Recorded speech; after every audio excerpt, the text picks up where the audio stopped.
কি পদ্ধতি ফলো করলে আপনারাও চাইলে এই বছরকে বছর জায়ফল জয়ত্রী গুঁড়ো করে সংরক্ষণ করতে পারেন, সেই পদ্ধতি আজকে আপনাদের সাথে শেয়ার করব। এবং এইভাবে কিন্তু আমি বছরকে বছর জায়ফল জয়ত্রী সংরক্ষণ করে থাকি।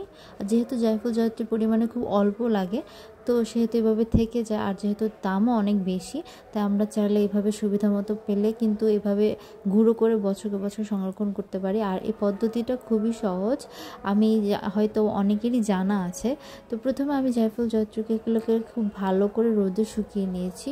যত শুকনো হবে তত কিন্তু গুঁড়ো করতে সুবিধা হবে। এরপর জায়ফলের যে উপরের অংশ অনেকটা সুপারির মতো বা নারিকেলের খোলের মতো, তো এই উপরের অংশটা ফেলে দিয়ে আমি ভিতরের অংশটা নিব। এটা যে কোনো শক্ত জিনিস দিয়ে আমি এটা একটু বাড়ি দিলে এটা পৃথক হয়ে যাবে। তো এইভাবে মাঝখানের অংশটাকে আমি এভাবে ভালো করে থেতলে নিব। যাদের ব্লেন্ডারের পাওয়ার বা ওয়াট বেশি তারা হয়তো গুঁড়ো না করলেও সমস্যা হবে না। তো আমি তারপরও ব্লেন্ডারের ভালোর জন্য আমি বেসিক্যালি খুব ভালো করে গুঁড়ো করে নিয়েছি, যাতে ব্লেন্ডারের উপর প্রেশারটা কম পড়ে। এরপর ব্লেন্ডারের ছোট জারের মধ্যে আমি জায়ফল জয়ত্রীগুলোকে একসাথে সংরক্ষণ করবো। এই যেহেতু আমি পরিমাণ মতো হিসাব মতোই নিয়েছি, তো একসাথে গুঁড়ো করলে আমার জন্য সমস্যা হবে না। এরপর এইভাবে গুঁড়ো হয়ে গেলে আমি এটাকে এইভাবে যখন একদম মিহি গুঁড়ো হয়ে যাবে, তখন আমি এটাকে যে কোনো কাচের জারের মধ্যে সংরক্ষণ করব।